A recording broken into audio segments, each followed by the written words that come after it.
ঋষিকেশের গঙ্গা আরতির টুকরো দৃশ্য দিয়ে আজকের ভিডিও শুরু করছি। গত পর্বে আপনারা দেখেছেন আমরা কি করে হাওড়া থেকে হরিদ্বারে পৌঁছালাম। এবারে আমাদের গন্তব্য যমুনেত্রী এবং তারপর গঙ্গোত্রী। সেখান থেকে আমরা যাব হচ্ছে গোমুখ এবং তপোবন। যাওয়ার সময় আমরা ঋষিকেশে দিনের শেষের কিছুটা অংশ পেয়েছিলাম। সেই সময়টা আমরা নষ্ট না করে ঋষিকেশ ভ্রমণ করে ফেলেছিলাম। সেই দৃশ্যই আজকে আপনাদের সামনে তুলে ধরছি। আপনারা দেখুন, ভালো লাগবে। পরবর্তী পর্বে আমরা তুলে ধরব যমুনেত্রী এবং গঙ্গোত্রীর দৃশ্য। শুরু করছি আজকের ভিডিও। ঋষিকেশ বাস স্ট্যান্ড কিন্তু বেশ বড় বাস স্ট্যান্ড। এসে দেখলাম চারিদিকে বাস দাঁড়িয়ে আছে, মাঝখানে বিশাল বড় স্পেস। তো এখান থেকেই কালকে আমরা বারকোট বা ধারাসু ব্যান্ডের বাস নেব ভেবেছি। যদি জানকী চাট্টি পাওয়া যায় তাহলে জানকী চাট্টির বাসও নিয়ে নেব, সেটা কাল সকালে দেখা যাবে কি করা যায়। আর আমরা একটা টোটো ধরে পার হেডে 15 টাকা ভাড়াতে চলে যাচ্ছি ঘাটের দিকে। ওখানে একটা ধর্মশালাতে থাকবো ভেবেছি, আর না পেলে হোটেলে থাকবো, দেখা যাক কি হয়। বক্তব্য আছে ধর্মশালার অভিজ্ঞতা ছেলে আছে? কোনো অভিজ্ঞতা নেই, বলে নেই, নতুন অভিজ্ঞতার জন্য যাওয়া নচেত হোটেলটা সবসময় থাকি, হোটেলে সবসময় থাকা হয়, এটা ওনার বক্তব্য, আমাদেরও তাই বক্তব্য। খুব কাছেই ছিল, 4-5 মিনিটের মধ্যে চলে আসলাম। গোল মার্কেট হেঁটে আসলেই ভালো হতো। বোধহয় বুঝতে পারিনি নতুন জায়গায় যাওয়া হয়, বুঝতে পারলে নিশ্চয়ই হেঁটে আসতাম। চলে আসলাম ধর্মশালা কালীকমলিতে। পুরনো একটা ঐতিহাসিক বিল্ডিং টাইপের, হেরিটেজ বিল্ডিং টাইপের, এবং রেটটা একটু শুনে নিই, তারপরে সিদ্ধান্ত নেব কোথায় থাকা যায়। ওখান থেকে বললো এখানে লোক থাকে, এবার আমরা জিজ্ঞেস করি, যদি থাকতে দেয় থাকবো, না হলে চলে। इसको पूछो पूछो।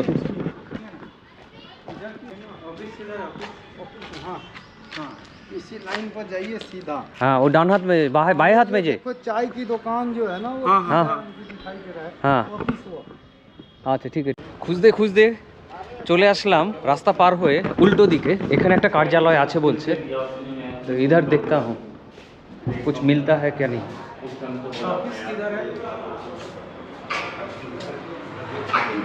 বাহ, পুরনো, এটা তুলনামূলকভাবে নতুন বিল্ডিং। তো এখানে অফিস আছে, জায়গাগুলো সুন্দর, মানে নোংরা নয় কিন্তু। নোংরা নয় রান্না হচ্ছে। লোকাল লোকেরা এখানে বোধহয় কোনো পুই করতে এসছে, তো জায়গা দিয়েছে। বললো সামনের বড় দরজা দিয়ে ঢুকে ডান দিকে হচ্ছে অফিস। বাবা কালী কমলিবালা পঞ্চায়েত ক্ষেত্র। অবশেষে সিদ্ধান্ত হলো 700 টাকায় নন এসি রুম এরা বললো, আর 900 টাকা এসি রুম। তো আমরা ভাবলাম 200 টাকা বেশি দিয়ে এসি রুমেই থেকে যাই। নতুন বিল্ডিংয়ে এসি আছে কিন্তু খাওয়া দাওয়ার ব্যবস্থা নেই, আর পুরোনো বিল্ডিংয়ে সব নন এসি এবং খাওয়ার ব্যবস্থা আছে, কিন্তু খাওয়া 4টে 4:30-র মধ্যে শেষ হয়ে যায়। বললো রাতের খাওয়া হয়ে গেছে, আজকে খেতে গেলে আপনাদের বাইরেই খেতে হবে। তাই আমরা সিদ্ধান্ত নিলাম 900 টাকায় এসিতে থেকে যাই। কালকে অনেক জার্নি আছে, ঘুমোতে হবে, আজকে রেস্ট নিয়ে শরীরটাকে ঠিক করে কালকের জন্য রেডি করে রাখবো।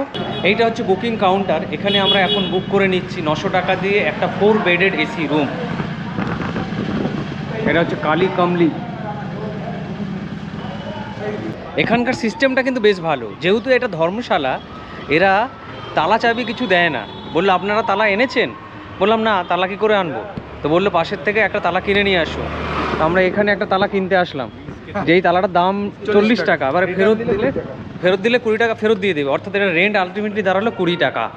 তো এখন আমরা একটা তালা কিনলাম আমাদের গেটে মারবো বলে। সিস্টেমটা বেশ ভালো। ভাড়া 40 টাকা দিল, 20 টাকা ডিপোজিট হিসেবে রাখলো। 20 টাকা ভাড়া, 20 টাকা ডিপোজিট, কিনলে 40 টাকা, আর ফেরত দিলে 20 টাকা দিয়ে দেবে। ঠিক আছে, সিস্টেমটা বেশ ভালো না? চলে যাচ্ছি রুম দেখতে। ইনি আমাদের রুম দেখাবেন, ধর্মশালার রুম।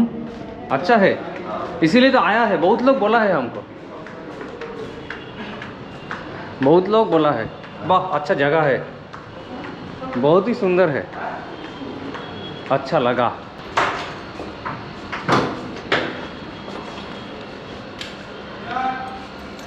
अच्छा ठीक है। एसी का रिमोट है या किसी कैसे चले? एसी अपना टेम्परेचर हिसाब से चलता है, जैसे टेम्परेचर है, মানে অটোমেটিক চলতা है। हाँ कूल कर देगा। আপনারা যদি কেউ ঋষিকেশে আসতে চান অবশ্যই এই ধরনের ধর্মশালা ট্রাই করতে পারেন। উনিও বললেন যে ধর্মশালায় এই রেট বা এরম রুম কোথাও পাবেন না অন্য জায়গায়। এসি রুম, এত সুন্দর সুন্দর করে মানে যতটা 900 টাকা এর থেকে আর ভালো কি পাওয়া যেতে পারে, আপনারাই নিজেরাই দেখুন, যথেষ্ট ভালো। আমরা লাগেজ রেখে বেরিয়ে পড়লাম ঘাটের উদ্দেশ্যে আরতি দেখবে বলে, কিন্তু বিশাল মার্কেট এখানে, মানে আমরা যে জায়গাটায় আছি কোথাও দেখলাম গোল মার্কেট লেখা, বিল্ডিংগুলো দেখো না, প্রচুর পুরনো বিল্ডিং, সামনে লেখা বড় বাজার। আর আমরা হাঁটতে হাঁটতে ঘাটের দিকে যাচ্ছি বাজারের মধ্যে দিয়ে, প্রচুর লোক এখানে দোকান নিয়ে বসে আছে। বাবা এখানে আসলে বাড়ির লোক তো, বাড়ির লোক একবার আনন্দে আত্মহারা, ও কি জায়গায় এনেছে, আরতি দেখতে হবে না, এখানে দারুণ দারুণ জিনিস পাওয়া যায়। সবার মুখে একই কথা, বাড়ির লোককে না এনে এই জায়গায় ভালো করেছে। অনেক কিছু আছে কিন্তু না, যাই হোক কেনাকাটা করতে পারবে, এটা একটা আনন্দের জায়গা। আর ঘাটে তো আরতি দেখতেই পারবে। আর এই ছেলেগুলো বোধহয় এখনো ধর্মশালা খুঁজছে, এদেরকে ঠিকানা দিয়ে দেবো এই 3টে ছেলেকে, এই যে 3টে ছেলে। 5-7 মিনিট হাঁটার পর চলে আসলাম ঘাটের দিকে, সামনেই দেখতে পাচ্ছেন ঘাট, বেশ একটা শিবের মূর্তি আছে গেটের ওপরে, ওং লেখা। তো আমাদের হাফবেলা ঋষিকেশ ভ্রমণ কেমন হয় দেখা যাক।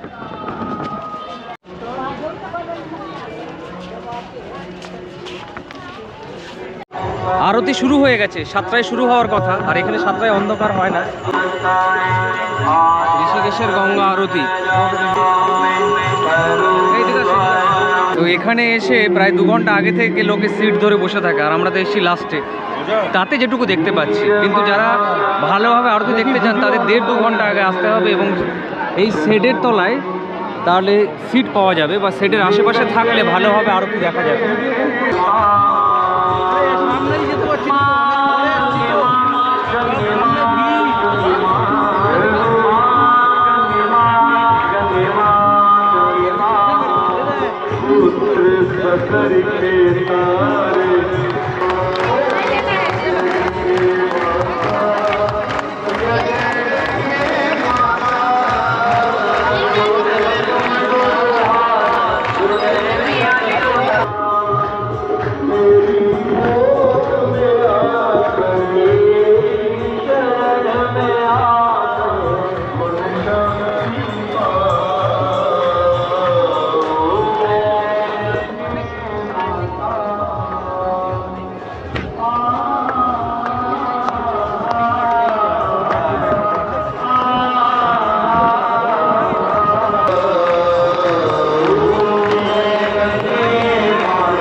ঋষিকেশের গঙ্গা আরতি কিন্তু কিছুটা বেনারসের মতো, কিছুটা হরিদ্বারের মতো। যারা বেনারসের গঙ্গা আরতি দেখেছেন বা হরিদ্বারের গঙ্গা আরতি দেখেছেন, এই আরতি তাদের কাছে সিমিলারই মনে হবে। অর্থাৎ আমি আগের দুটো দেখেছি, এটা দেখিনি, এটা দেখে তার মতনই মনে হলো। প্রচুর ভিড় হয়, প্রচুর মানুষ আগে থেকে এসে বসে থাকে, যা বেনারসেও হয়, হরকিপৌরিতেও হয়, জায়গা পাওয়া যায় না, এখানেও তাই। কিন্তু গঙ্গার আরতির পদ্ধতিগুলো মোটামুটি সেম, একই রকম।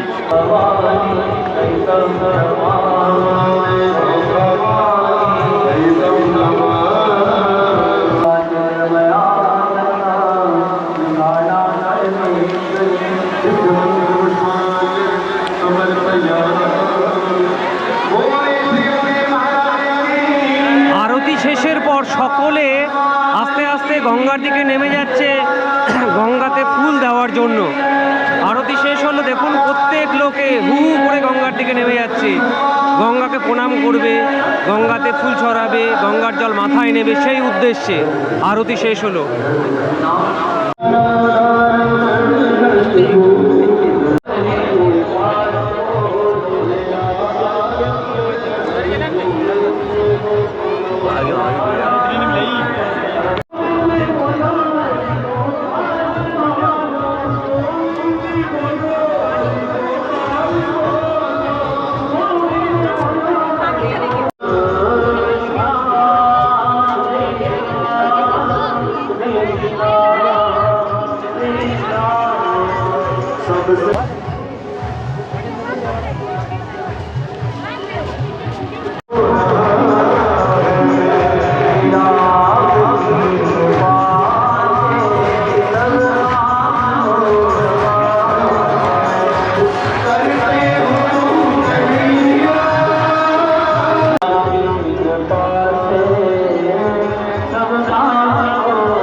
প্রচুর ছেলে এখানে কাজ করছে, জল ভরে দেওয়ার জন্য, টাকা ফেলে দিলে তুলে দেওয়ার জন্য নানা রকম কাজ করছে। এই দেখুন লোকাল ছেলে এরা। এই যে ছেলেগুলো দেখছেন স্টিলের রেলিংয়ের ওপারে, এরা এখানে পয়সা তোলার উদ্দেশ্যে দাঁড়িয়ে আছে। কাউকে কাউকে জল ভরে দিচ্ছে, তার বিনিময়ে পয়সা নিচ্ছে।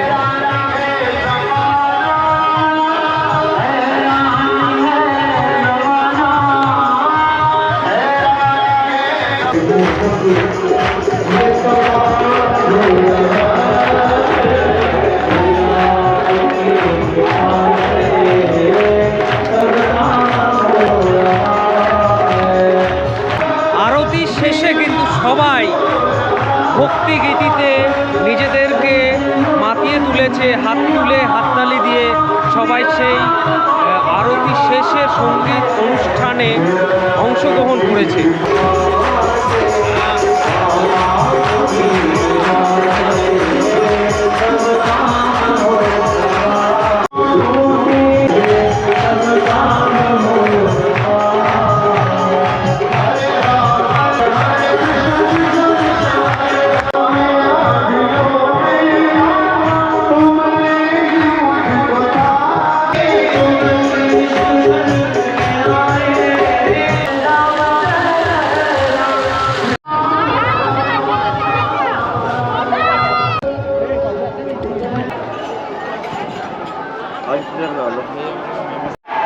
जिन्होंने फर्श पर बैठ कर रखा है आरती में किसी प्रकार का दान दे रहा हूँ इधर पे आरती।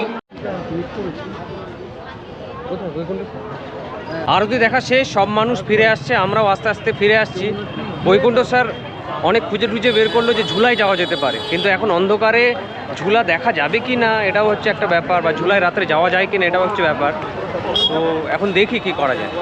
তো রামঝুলার উদ্দেশ্যে রওনা দিলাম। টোটো ভাড়া প্রথমে ওরা গাইগুই করছিল, কতজন কত টাকা নেবে এরকম বলছিল। আমরা বললাম 20 টাকা করে, তো কারণ আমরা আগে শুনে নিয়েছি কত টাকা করে ভাড়া। তো আমরা এখন 4 জন 20 টাকা করে 80 টাকায় টোটোতে উঠে পড়েছি। আরও বোধহয় 2-1 জন লোক হলে টোটোটা ছেড়ে দেবে। আমরা রামঝুলার উদ্দেশ্যে যাচ্ছি, তাই তো? ঋষিকেশ, এটা হচ্ছে কোথায় পাঞ্জাবিদের।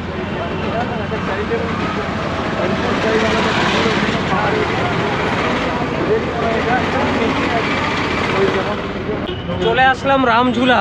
বেশিক্ষণ লাগলো না, 10 মিনিট বা 15 মিনিট মতো লাগলো, জ্যাম ছিল। আর রামঝুলার বোর্ড এখানে পড়ে আছে, ন্যাশনাল হাইওয়ে 58। আর এই দিক দিয়ে ঢুকতে হবে। বাহ, বিশাল বড় গেট। সামনেই দেখা যাচ্ছে রামঝুলার এন্ট্রি। দেখুন ওপরে লেখা আছে ওয়েলকাম টু রামঝুলা। চলে আসলাম ঋষিকেশের আরেকটা ইম্পর্টেন্ট ট্যুরিস্ট ডেস্টিনেশন, যেখানে আছে রামঝুলা, জানকী ঝুলা। পেছনেরটা হলো জানকী ঝুলা, যেটা নতুন বানিয়েছে, যাতে অনেক ধরনের লাইটিং হচ্ছে দেখা যাচ্ছে। আর এই দিকে রামঝুলা, যেটা এক ধরনের লাইট জ্বলছে, যেটা পুরনো, অনেক পুরনো। বৈকুণ্ঠ স্যার জানকী ঝুলা এবং রামঝুলার মাঝখানে প্রদীপ ভাসিয়ে দিচ্ছে গঙ্গা নদীর ওপরে কিছু পুণ্য অর্জনের জন্য। এই নাও তোমার মাথায় দিয়ে দিলাম, দিয়ে দিল। সবার পূর্ণ হোক, যারা দেখছে সকলের পুণ্য হোক। আর প্রদীপ এবং ফুল গঙ্গা নদীর মাঝখান দিয়ে ভেসে যাচ্ছে জানকী ঝুলার উদ্দেশ্যে। আর অপোজিটে আছে রামঝুলা। আচ্ছা, সুজিত বাবুও ভাবলো যে গঙ্গার কাছে আমার নিবেদন করা দরকার, তাই উনিও একটু প্রদীপ জ্বালিয়ে, হাওয়া হচ্ছে এখানে রাখি। সুজিত বাবু প্রদীপ জ্বালিয়ে গঙ্গার উদ্দেশ্যে তার মনোকামনা পূর্ণের জন্য ভাসিয়ে দেবেন। তাড়াতাড়ি ভাসিয়ে দিন, নিভে যেতে পারে।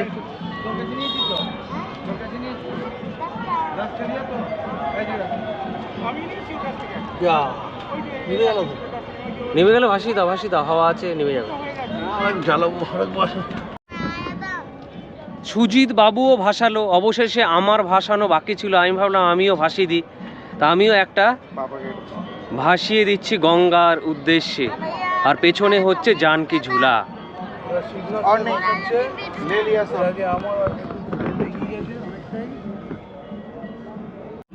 ওদের কাছ থেকে নিয়ে দিলাম, 1-2 দিলাম। প্রথমে ভাবলাম এত রাতে এসছি রামঝুলায় বোধহয় উঠতে পারবো না, তবে খবর পেলাম যে না ওঠা যাবে,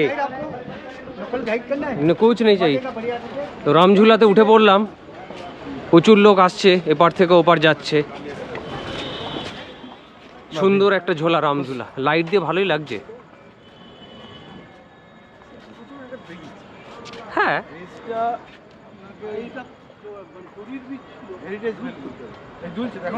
দুলছে দুলছে।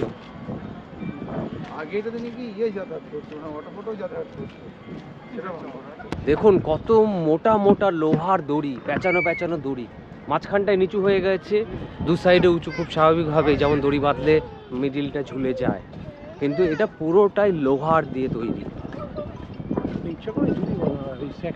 হ্যাঁ হ্যাঁ হ্যাঁ, লোকটা রাখার জন্য, যাতে এক্সপেনশন কনস্ট্রাকশন ব্যালেন্সটা থাকে।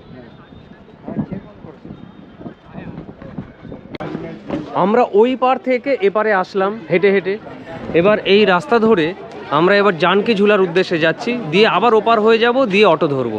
সেই দুপুরবেলা খেয়েছিলাম, তারপর আর খাওয়া হয়নি, তারপর শুধু একটু বাদাম খেয়েছি, কাজু বাদাম, ও চা আর বিস্কুট খেয়েছি, ওই আর কি।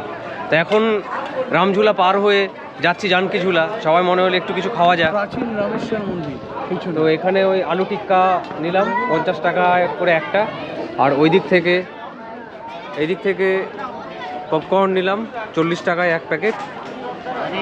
তো এগুলো খেতে খেতে এবার জানকি ঝুলার উদ্দেশ্যে রওনা দেব।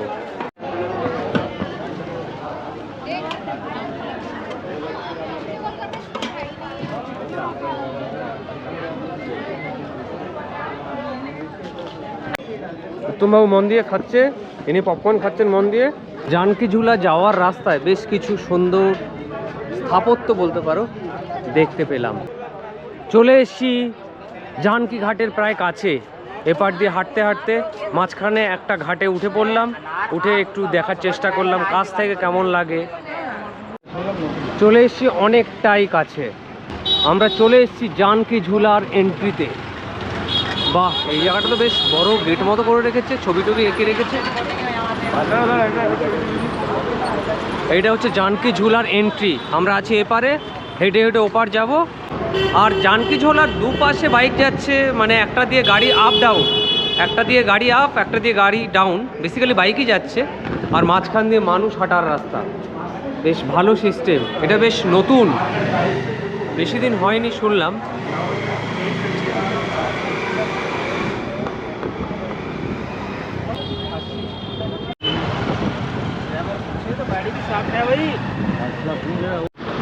আমরা প্রায় ব্রিজটার মাঝামাঝি চলে এসেছি। ব্রিজের ওপরে উঠে লাইটগুলোকে আর অত ভালো দেখা যাচ্ছে না, কারণ লাইটগুলো ব্রিজের বাইরের সাইডে আছে, আর লাইটগুলো সব বাইরের সাইডে আছে না। পার হয়ে গেলাম জানকি ঝুলা। ছবিটাতে আমরা দেখতে পাচ্ছি রাম, সীতা, হনুমান আর বোধহয় 4 ভাই, তাই তো? না, রাম, লক্ষণ, ভরত, শত্রুঘ্ন। 4 ভাই কেন, 3 ভাই, একটা হনুমান। আরে হনুমান নিয়ে, রামকে নিয়ে তো 4 ভাই। হ্যাঁ। জানকি ঝুলা থেকে আবার একটা অটো ধরলাম, এটা ইলেকট্রিক, ভাড়া কিন্তু 20 টাকাই, এবং সে নিয়ে যাবে আমাদের যে ধর্মশালা আছে, অর্থাৎ ত্রিবেণী ঘাটের পাশে যে ধর্মশালা আছে সেখানে। তো 9:15 বাজে চলে এসেছি আমাদের ধর্মশালার সামনে। এবার কিছু ডিনার করে ঘুমিয়ে পড়ার চেষ্টা। 100 টাকার থালি, বেশ ভালোই সাজিয়ে দিল। প্রথমে রুটি দিয়েছে 2টো করে, বললো চাউলটা পরে দিচ্ছি। তাতে বোধহয় ডাল আছে, সবজি আছে, একটা চানার সবজি আছে, একটা ঠান্ডা সবজি, এটা কি জানি না, খেয়ে দেখতে হবে। রায়তা হে, হ্যাঁ। খাওয়া দাওয়া শেষ, সবাই মোটামুটি ভালোভাবেই খেলো। 2টো করে রুটি আর একটু করে ভাত খেয়ে দিয়ে আমরা রুমে চলে আসলাম। আর ঋষিকেশ ভবন আমাদের এখানেই শেষ। কালকে আমরা এখান থেকে চলে যাব যমুনেত্রী। তাহলে আজকের মতো টাটা, সঙ্গে থাকবেন এবং পরবর্তী ভিডিওতে দেখবেন আমরা জানকি চট্টি কীভাবে যাচ্ছি, অবশ্যই সঙ্গে থাকবেন।